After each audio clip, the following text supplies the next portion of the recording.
તો દર્શક મિત્રો, આજે આપણે એક રહસ્યમય વાત કરવા જઈ રહ્યા છે અને દર્શક મિત્રો એ પણ એક ઘોડાના ડાબલા એટલે કે દર્શક મિત્રો નાળ વિશે. તો દર્શક મિત્રો, એક અસલી ઘોડાના ડાબલા સાથે મિત્રો જોડાયેલું એક મિત્રો આધ્યાત્મિક રહસ્ય અને બીજું ગુજરાતી પ્રખ્યાત ડાબલાની મિત્રો વાત કરવાની છે. તો દર્શક મિત્રો, ઘોડાના ડાબલામાં જે નાળ જડવામાં આવે છે તેને હિન્દુ શાસ્ત્રો અને વાસ્તુશાસ્ત્રોમાં ખૂબ જ ચમત્કારી માનવામાં આવે છે અને દર્શક મિત્રો, કાળી ઘોડીને શનિદેવની માતાનું સ્વરૂપ ગણવામાં આવે છે. તેથી એવી માન્યતા છે કે કાળી ઘોડીના પગમાંથી આપોઆપ નીકળી ગયેલી અસલી નાળ ઘરમાં રાખવાથી શનિદેવની વિશેષ કૃપા પ્રાપ્ત થાય છે.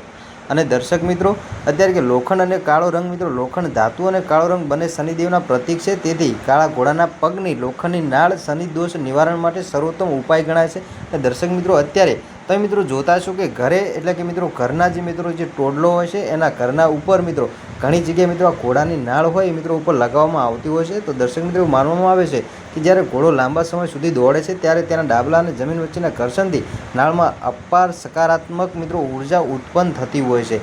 અને દર્શક મિત્રો, તેને ઘરના મુખ્ય દરવાજાની બહારની બાજુએ ઉપરની જગ્યાએ ત્યાં મિત્રો લગાવવી જોઈએ, જેથી મિત્રો ઉત્તર પશ્ચિમ કે વાયવ્ય દિશામાં દરવાજો હોય તો તે વિશેષ લાભ આપે છે. અને દર્શક મિત્રો, આ ઘોડાની નાળને કાળા કપડામાં વીંટીને શનિવારના દિવસે તિજોરીમાં રાખવાથી આર્થિક તંગી દૂર થાય છે એવું દર્શક મિત્રો કહેવામાં આવે છે.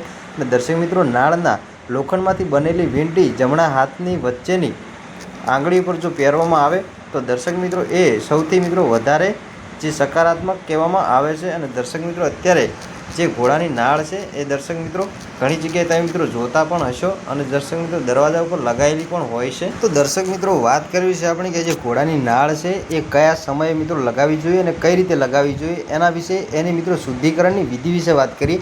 તો દર્શક મિત્રો, આ વિધિ કોઈપણ શનિવારના દિવસે કરવી ઉત્તમ ગણાય છે. અને દર્શક મિત્રો, સૌથી પહેલાં નાળને ગંગાજળ અથવા શુદ્ધ પાણીથી ધોઈ નાખવી જોઈએ, ત્યારબાદ તેને સાફ કપડાથી લૂછી લેવી જોઈએ. અને દર્શક મિત્રો, નાળ પર થોડું સરસ્યું તેલ લગાવો, કારણ કે શનિદેવને સરસ્યું તેલ અત્યંત પ્રિય છે.